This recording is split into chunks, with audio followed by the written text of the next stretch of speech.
Sing, Muse, about the anger of the land. This isn't the land that feeds us, but the land that owns us. Now the earth shapes our fate. For 5 million years, the ground beneath us watched our struggles in silence. Today, the soil is finally answering back, reacting to our actions.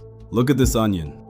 In Jamaica, it's a staple, but in our economy, it's like a Greek tragedy. Our choices bring us harm. According to the International Monetary Fund, Jamaica has made substantial progress in lowering its public debt as a percentage of GDP, with the ratio dropping from 140% in 2012 to 62% in 2024.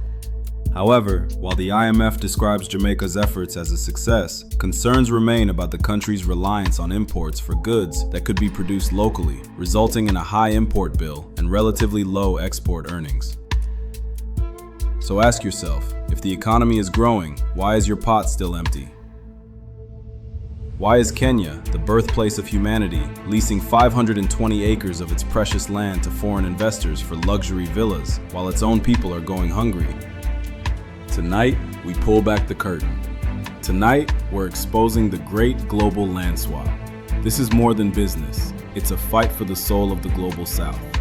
By the end, I'll share the one truth that leaders in Kingston and Nairobi don't want you to know. Lawyers say I have to tell you, this episode is an investigative monologue based on real data, historical analysis, and on-the-ground reporting. It is critical, controversial, and tells the truth that the system won't. If you're ready to act and call for change, subscribe now. Join the Yardie Council. Like this video, show the algorithm that the truth must be heard. Let's get started. Jamaica is often called an IMF poster child.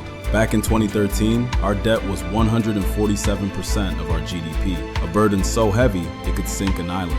According to a recent IMF report, Jamaica has successfully reduced its public debt over the past decade, a sign of impressive fiscal discipline.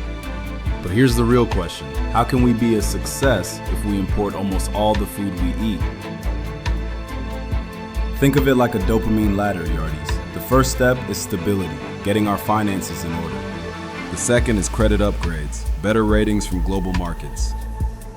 But the third step is missing, so there's no real progress for local well-being.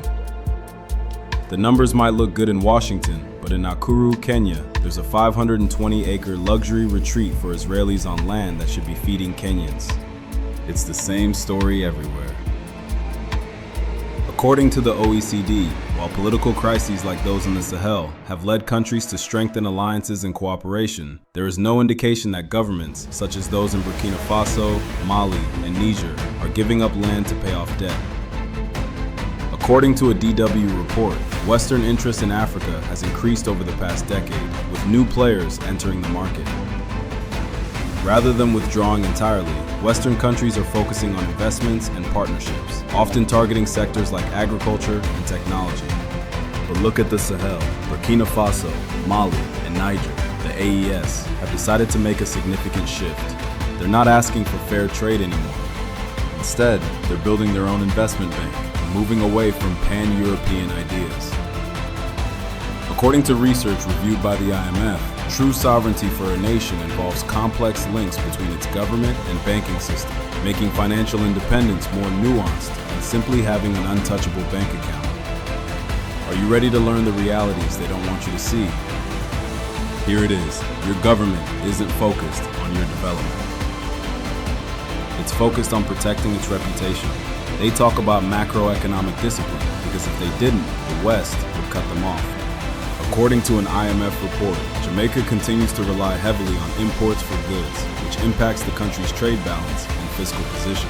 The report highlights Jamaican authorities' efforts to strengthen the economy and address these dependencies through structural reforms and trade policy adjustments. According to an article by Matada Ponyo Mapon and Jean-Paul Kerr, the Democratic Republic of Congo achieved exceptional economic growth between 2012 and 2016 without formal cooperation with the IMF, suggesting that African nations can make significant progress without relying on Western approval or imposed systems. The gap continues to grow.